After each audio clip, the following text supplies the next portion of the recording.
আসসালামু আলাইকুম। আজকে রেসিপিতে দেখাচ্ছি নতুন স্টাইলের আলুর সমোসা তৈরি করে। আর এটি বানানো যেমন সহজ, খেতেও কিন্তু খুবই মজার। বিকালের নাস্তা বা বাচ্চাদের টিফিনের জন্য খুব সহজ একটি নাস্তার রেসিপি দেখাচ্ছি। প্রথমে এখানে 1 কাপের মতন ময়দা নিয়ে নিলাম, সে সাথে স্বাদ মতো লবণ, কালো জিরা আর 1 টেবিল চামচের মতো তেল দিয়ে ভালো করে মাখিয়ে এখন অল্প অল্প পানি দিয়ে আমি একটি ডো বানিয়ে নিলাম।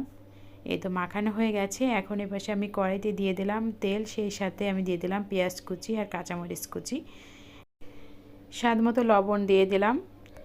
এখন আমি এর ভিতরে দিয়ে দিব হলুদের গুঁড়া 1/2 চা চামচ, আর সেই সাথে আমি দিয়ে দিচ্ছি এর ভিতরে লাল মরিচের গুঁড়া 1/2 চা চামচ। এখন আমি এর ভিতরে দিয়ে দিব গরম মশলা গুঁড়া 1/2 চা চামচ। এখন এই পেঁয়াজ আর মশলাটা ভালো করে একটু আমি ভেজে নিচ্ছি। কিছুক্ষণ এভাবে ভেজে নেওয়ার পরে আমি এর ভিতরে দিয়ে দিব আগে থেকে 4টি সেদ্ধ করে নেওয়া আলুটা দেওয়ার পরে আমি এই মশলার সাথে কিছুক্ষণ এভাবে ভেজে নিব। কিছুক্ষণ এভাবে ভাজার পরে নামানোর আগে আমি দিয়ে দিব এর ভিতরে ধনিয়া পাতা কুচি। ধনিয়া পাতা কুচিটা দেওয়ার পরে আবার একটু ভালো করে মিশিয়ে এখন আমি এই আলুটা ভালো করে ভেজে নিচ্ছি। এখন আগে থেকে যে রুটি বানিয়ে রেখেছিলাম সে থেকে 2টা বড় লেচি কেটে আমি এখন এই যে বড় একটি রুটির মতন বানিয়ে নিলাম। তারপর আমি এই তো উপরে আলুর পুরটা দিয়ে দিচ্ছি, দিয়ে এভাবে সব দিকে আমি এভাবে লাগিয়ে নিচ্ছি। তারপর এভাবে আমি এই রুটিটা এভাবে ভাঁজ করে নিচ্ছি।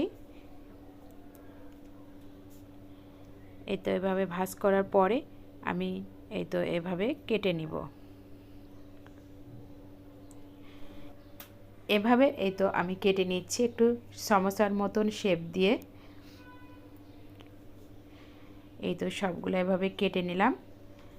এই তো দেখুন এভাবে কেটে নিয়েছি। এখন আমি ভাজার জন্য প্যানে পরিমাণ মতো তেল গরম করে নিয়েছি।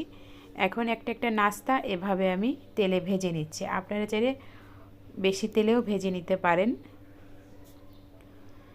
এখন এক পাশ হয়ে আসলে অপর পাশ এভাবে উল্টে দিচ্ছি। এভাবে উল্টে পাল্টে একটু লাল লাল করে ভেজে নামিয়ে নিব। এই তো সমোসাগুলো আমার ভেজে নেওয়া হয়ে গেছে। এখন আমি সবগুলো তুলে নিচ্ছি। খুবই সহজে ঝটপট করে আপনারা এই নাস্তাটি এভাবে করে নিতে পারেন। খেতে কিন্তু অনেক বেশি মজার লাগবে এভাবে বানিয়ে নিলে। আশা করি রেসিপিটি ভালো লেগেছে। ভিডিওটি দেখার জন্য সবাইকে অনেক অনেক ধন্যবাদ। আল্লাহ হাফেজ।